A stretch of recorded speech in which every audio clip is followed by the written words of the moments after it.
Hello students, class 11th का chapter 7 साम्यावस्था का आज अगला भाग देखते हैं। कल हमने विलेयता गुणनफल और जल के आयनिक गुणनफल के बारे में अध्ययन किया था।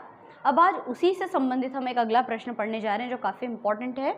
और प्रश्न ये है कि pH, pOH और pKW में संबंध स्थापित कीजिए, है ना। pH, pOH और pKW में संबंध स्थापित कीजिए। तो ये हम लोग कैसे हल कर पाएंगे? जल के आयनिक गुणनफल के आधार पर। तो अगर आपको ध्यान हो तो हम लोगों ने एक चीज़ और, इस प्रश्न को अथवा करके और कैसे पूछा जा सकता है? ये प्रश्न पूछते हैं कि सिद्ध कीजिए कि, सिद्ध करो कि pH प्लस pOH बराबर 14, है ना। ये ऐसा भी पूछ सकते हैं। तो इस प्रश्न को हल करने के पहले मुझे थोड़ा सा आपको जल का आयनिक गुणनफल फिर से रिपीट बताना पड़ेगा। जल का आयनिक गुणनफल या इसको हम जल का विलेयता गुणनफल भी कहते हैं। तो कल हम लोगों ने जल के दो अणुओं का इस्तेमाल किया था और जल के दो अणुओं में से एक हाइड्रोनियम आयन और एक हाइड्रोक्सिल आयन बनाता है। तो यहाँ पर हम इस प्रश्न को थोड़ा सा इस तरह से भी परिवर्तित कर सकते हैं कि जल का जब आयनन किया जाता है तो हाइड्रोजन आयन और हाइड्रोक्सिल आयन भी बनते हैं, है ना। लेकिन जब हमने कल जल के दो अणुओं का प्रयोग किया था तब H3O हाइड्रोनियम आयन और OH आयन बने थे। अभी हाइड्रोजन आयन और हाइड्रोक्सिल आयन बना। फिर हम यहाँ पे लिख सकते हैं कि द्रव्यानुपाती क्रिया के नियम से, द्रव्यानुपाती क्रिया के नियम से, है ना। क्या कहता है द्रव्यानुपाती क्रिया का नियम? कि K बराबर क्या आ जाएगा? ऊपर तो आ जाएगा H प्लस बटे में इंटू OH माइनस और बटे में आ जाएगा H2O।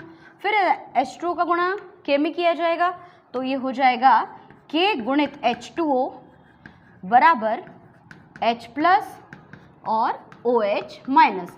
और K इंटू H2O का जो मान होता है वो KW के बराबर होता है। तो आगे हम लिख सकते हैं यहाँ पर कि KW क्या आ जाएगा? KW बराबर H प्लस और OH माइनस। अब इसको हम दे देते हैं समीकरण नंबर 1, है ना। यहाँ पे हमको एक चीज़ बतानी पड़ेगी कि जो KW होता है, यहाँ पर KW क्या है? विलेयता गुणनफल स्थिरांक। KW जल के लिए विलेयता गुणनफल स्थिरांक है ना। विलेयता गुणनफल स्थिरांक है और इसका मान कितना होता है? इसका मान होता है, KW का मान है KW बराबर 1 गुणित 10 की घात माइनस 14, ये इसका मान है। अब चूंकि हमारे पास KW की वैल्यू आ चुकी है तो क्यों ना हम इस मान को यहाँ पर रखें। तो इस मान को जब यहाँ पे रखा जाएगा तो हम एक चीज़ है कि यहाँ पर ये जो मान है ये 298 केल्विन ताप पर बताया गया है। तो हम इस समीकरण को इस प्रकार से भी लिख सकते हैं कि KW के स्थान पे डायरेक्ट मान न रखते हुए KW बराबर H प्लस OH माइनस और फिर बराबर 1 गुणित 10 की घात माइनस 14, है ना। इसको दे दो आप समीकरण नंबर 2। वैसे जनरली हम लोग क्या करते हैं कि जब भी जैसे मान है तो हम इसी के स्थान पे 1 गुणित 10 की घात माइनस 14 रख सकते थे। लेकिन जो KW होता है वो हाइड्रोजन आयन और हाइड्रोक्सिल आयन के गुणनफल का मान होता है, क्योंकि स्थिरांक है और स्थिरांक का मान हमेशा नियत होता है। तो उसकी जगह पे कोई और मान तो आ ही नहीं सकता, इसलिए हमने इसको इक्वल करके 1 इंटू 10⁻⁻14 लिखा है। अब आगे हम इसको हल करते हैं। अब यहाँ पे हम लिख सकते हैं कि दोनों पक्षों में, बराबर के दोनों तरफ, है ना, दोनों पक्षों में लघु गुणक करने पर, लघु गुणक करने पर मतलब कि log 10 का प्रयोग करने पर, दोनों तरफ हम लोग ये भी लिख सकते हैं कि दोनों पक्षों में log 10 लेने पर, है ना। तो KW के आगे आप क्या लिख दोगे? log 10 KW बराबर, इसके आगे आप लोग क्या लिख सकते हो? log 10 हाइड्रोजन आयन, है ना।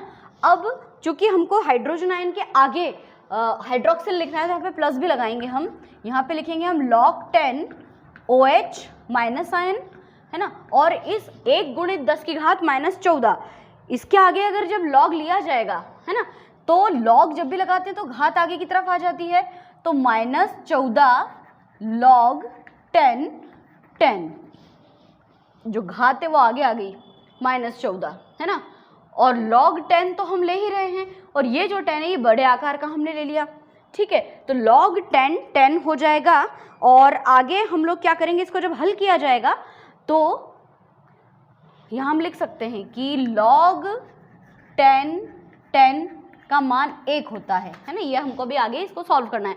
log 10 के स्थान पे आप 1 लिख सकते हो। अब ऋण चिन्ह का प्रयोग करने पर, ऋण चिन्ह लेने पर, कहाँ पर लेने पर, दोनों तरफ सबके आगे log 10 के आगे माइनस चिन्ह का प्रयोग किया जाएगा।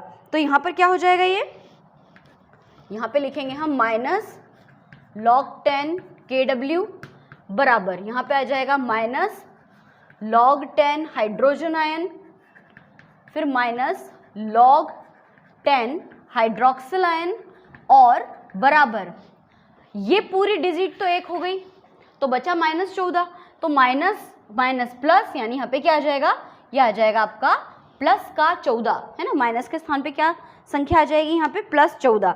और अब आखिरी में यहाँ पर हम लिख सकते हैं कि जो log 10 है, आप यहाँ पे लिख सकते हो कि log 10 के स्थान पर p लेने पर, log 10 के स्थान पर p लेने पर, तो यहाँ पे क्या आ जाएगा, p log 10 की जगह पे आ गया pKW बराबर इस log 10 के स्थान पे भी क्या आ जाएगा, pH प्लस, है ना। और log 10 के स्थान पे p ले रहे हैं तो अपने आप प्लस आ जाएगा, प्लस POH माइनस और बराबर यहाँ पे क्या आया है 14।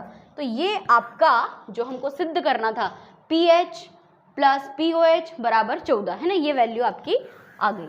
तो ये प्रश्न इंपॉर्टेंट है, आने जैसा है। कम समझ में आया हो तो अपन इसको एक बार फिर से दोहराते हैं। प्रश्न था pH, POH और pKW में संबंध स्थापित कीजिए।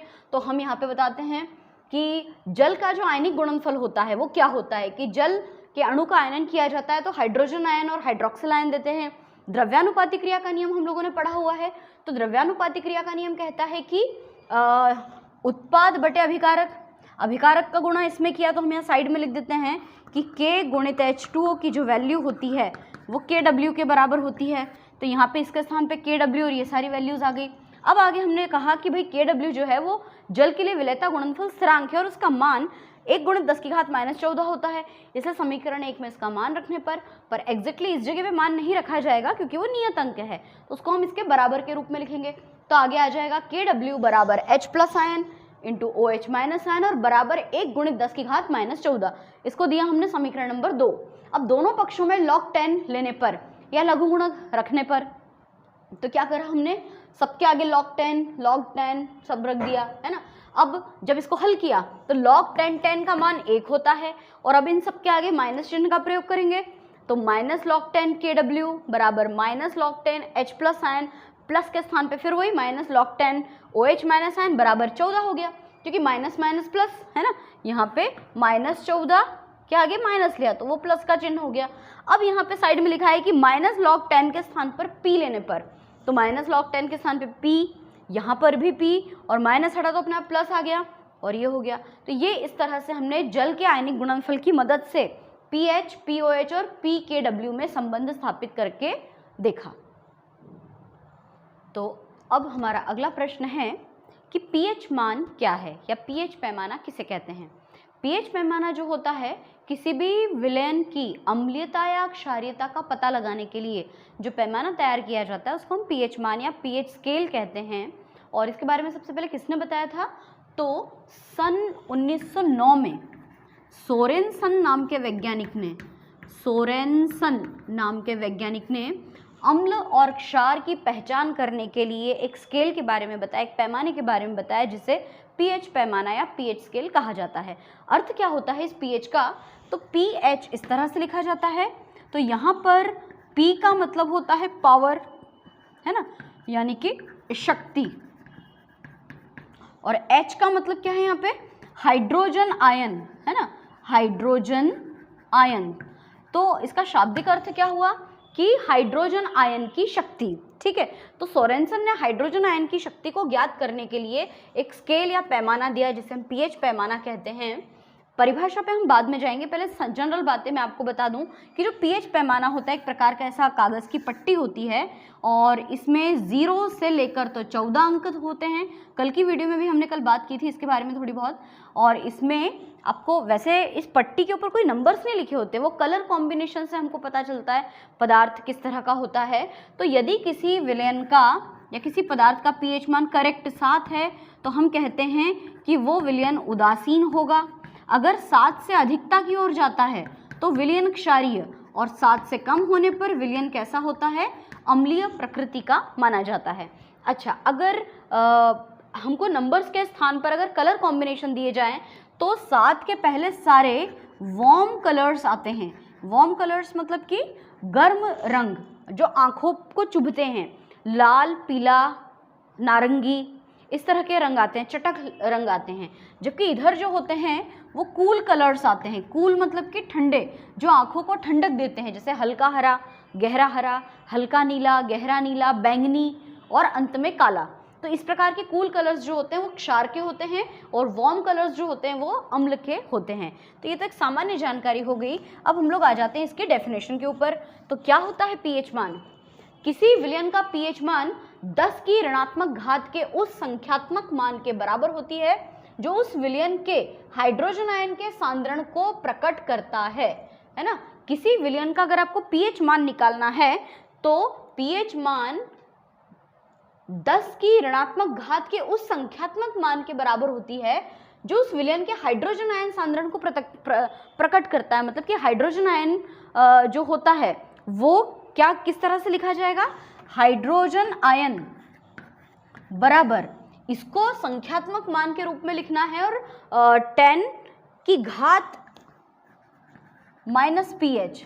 अब आपको ये शब्द बिल्कुल क्लियर होगा।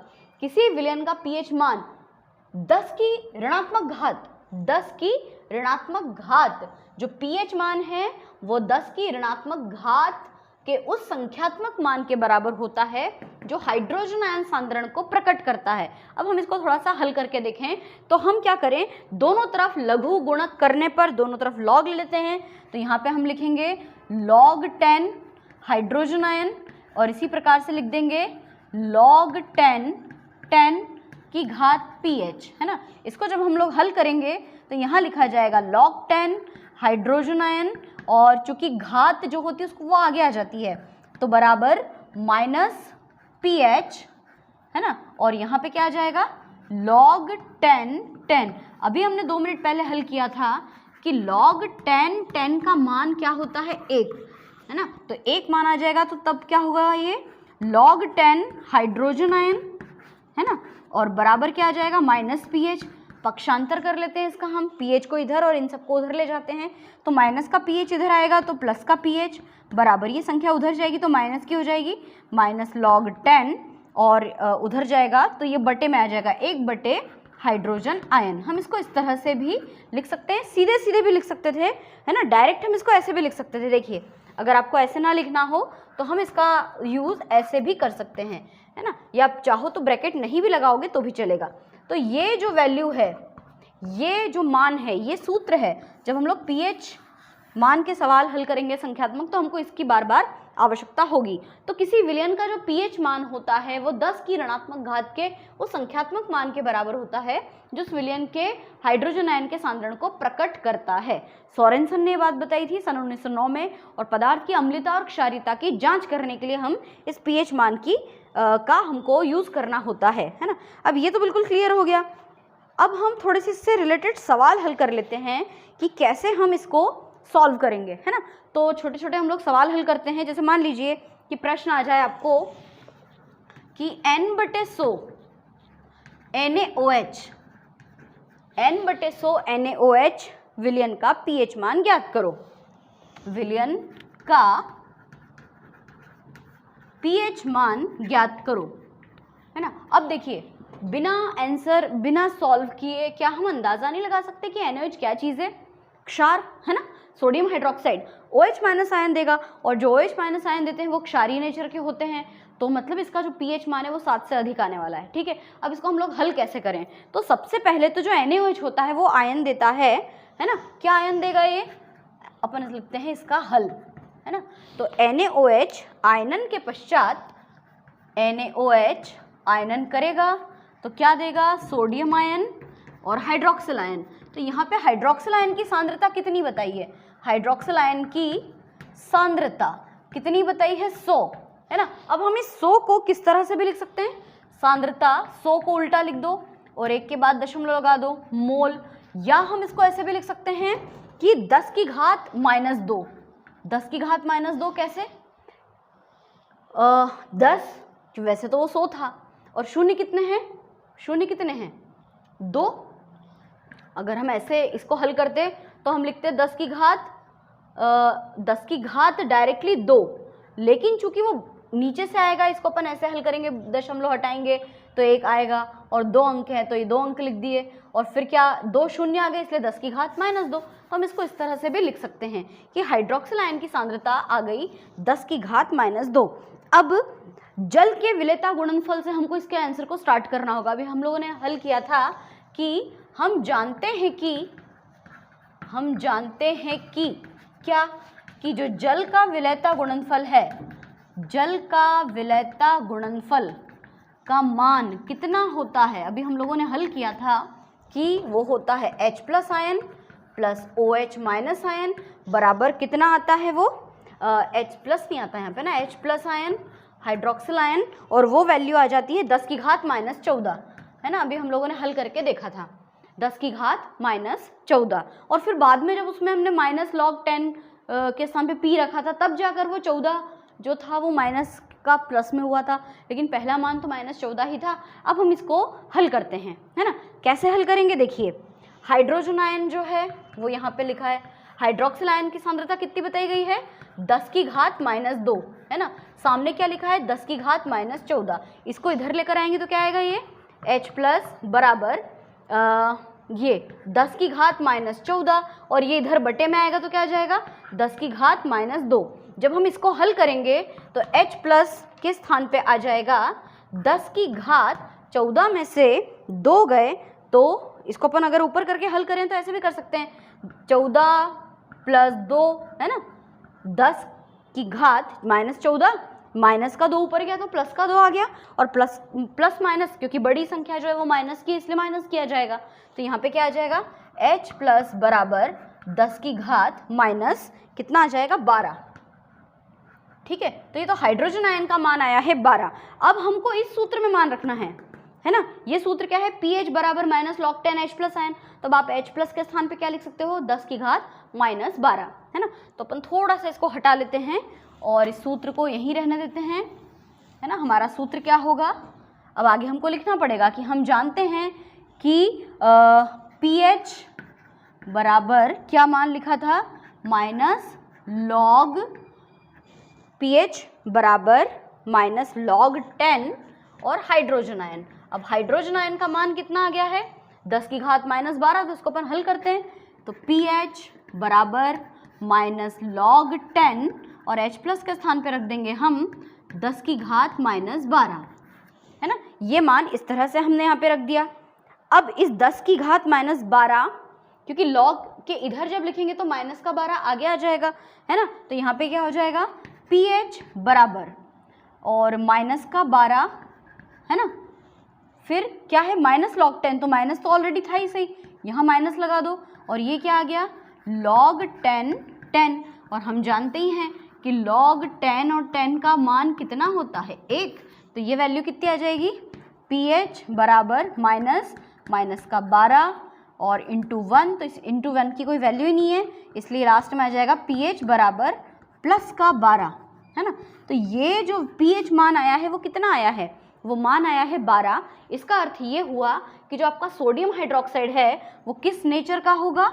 वो होगा क्षारीय प्रकृति का, है ना। जैसे हमने हल किया कि N/100 NaOH विलयन का pH मान ज्ञात कीजिए, तो पहले यहाँ पे 2 सूत्रों की आवश्यकता होती है। एक तो जल के विलेयता गुणनफल का सूत्र, और जल के विलेयता गुणनफल में जैसे हाइड्रोक्सिल आयन का मान दिया है तो वो इस तरह से हम लोगों ने निकाल दिया, उससे हमने हाइड्रोजन आयन का मान निकाला और हाइड्रोजन आयन के मान की मदद से जो पीएच का जो सूत्र है उसमें मान रखकर हमने इसको हल करके देखा, है ना। अब इसी प्रकार से हम लोग एक और पीएच मान का सवाल हल करके देखते हैं।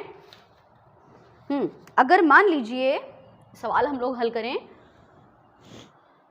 तो पीएच मान का एक अगला सवाल है आपके सामने कि किसी विलयन के हाइड्रोक्सिल आयन का सांद्रण 0.001 मोल हो तो इसका पीएच मान ज्ञात कीजिए। तो बिल्कुल वही टेक्निक जो अभी हमने पिछला सवाल हल किया था।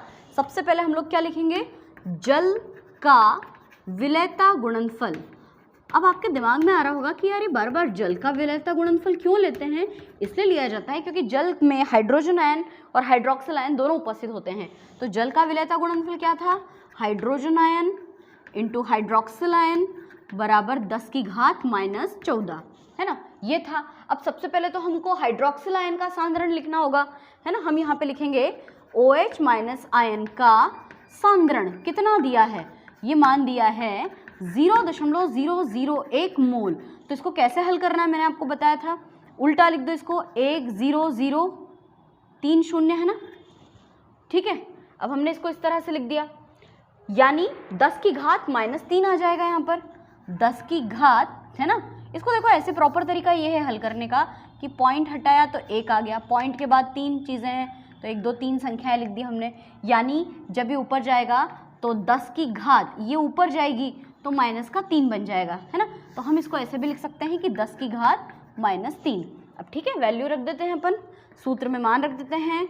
हाइड्रोजन आयन, हाइड्रोक्सिल की जगह पे क्या लिखोगे, 10 की घात -3 बराबर 10 की घात -14, ठीक है। हल करें आगे, हाइड्रोजन आयन बराबर 10 की घात -14 बटे 10 की घात -3, इसको हम हल करते हैं। हाइड्रोजन आयन बराबर 10 की घात -14 और ऊपर जाएगा तो +3, तो हाइड्रोजन आयन का मान कितना आ जाएगा, 10 की घात 14 में से 3 गए तो 11, -11, ये आ गया हाइड्रोजन आयन का मान। अब यहाँ पे हमको क्या करना होगा, यहाँ पर हम सूत्र रखते हैं पीएच मान का। तो पीएच मान का सूत्र क्या है, पीएच बराबर -log10 हाइड्रोजन आयन।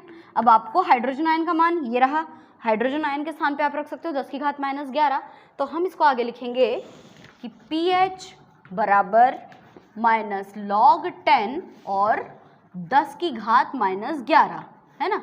अब इस घात को आगे की तरफ लेके आएंगे तो pH बराबर एक और माइनस है -11, है ना, और यह आ जाएगा log10 और हमको पता ही है कि log 10 का मान कितना होता है, 1 होता है। तो ये वैल्यू क्या आ जाएगी आपकी, pH बराबर मतलब प्लस का 11 आ गया, 11 × 1 यानी pH बराबर क्या उत्तर आया, 11। तो इसका अर्थ क्या हुआ कि जो हमने जो भी लिया था विलयन वो किस प्रकार का होगा, वो होगा क्षारीय नेचर का, है ना। आपको pH मान देखकर समझ में आ जाएगा कि अगर 7 से कम मान आ रहा है तो वो अम्लीय और 7 से ज़्यादा आ रहा है तो क्षारीय, है ना। तो ये बिल्कुल एग्जैक्टली वैसा ही प्रश्न था जो इसके पहले हम लोगों ने हल किया था।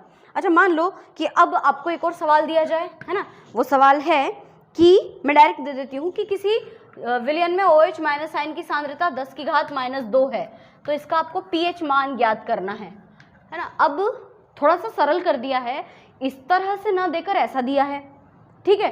तो हाइड्रोक्सिल आयन का सांद्रण 10 की घात -9 दिया है। मैं डायरेक्टली आपको इसका आंसर सॉल्व करके बताती हूँ। सबसे पहले हमको क्या लिखना है, हाइड्रोजन आयन मतलब जल का विलेयता गुणनफल, hydrogen ion into hydroxyl ion बराबर 10 की घात -14, ठीक है। हाइड्रोक्सिल आयन का मान कितना बताया है, हाइड्रोजन इंटू हाइड्रोक्सिल आयन का मान बताया है 10 की घात -9, है ना, बराबर 10 की घात -14, ठीक है। मान को उधर लेकर जाते हैं तो क्या हो जाएगा, हाइड्रोजन आयन बराबर 10 की घात -14 बटे 10 की घात -9। फिर आगे हल करो, हाइड्रोजन आयन बराबर 10 की घात -14 + 9, तो 10 की घात -14 + 9 मतलब इसका उत्तर कितना आ जाएगा, यहाँ पे हाइड्रोजन आयन का मान आ जाएगा 14 में से 9 को घटा दो 5, लेकिन यहाँ पे वैल्यू क्या आएगी -5, 10 की घात -5, है ना। अब 10 की घात -5 आ गया है, एक और सूत्र में मान रखेंगे। सूत्र कौन सा वाला, ये लॉग वाला, है ना। तो pH वैल्यू का मान है pH बराबर माइनस log 10 हाइड्रोजन आयन।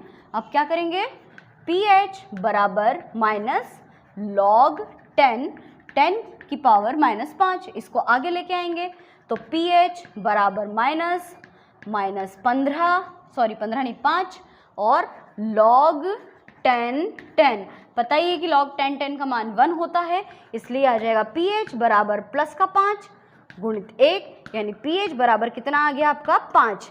अब बताओ ये कैसा पदार्थ है, 7 से ज़्यादा आने पर क्षारीय और 7 से कम आने पर ये कैसा हो जाएगा, अम्लीय प्रकृति का। तो हम बताएंगे कि यहाँ पर ये जो पदार्थ है इसका pH मान चूंकि 5 आ रहा है तो ये अम्लीय नेचर का होता है ना।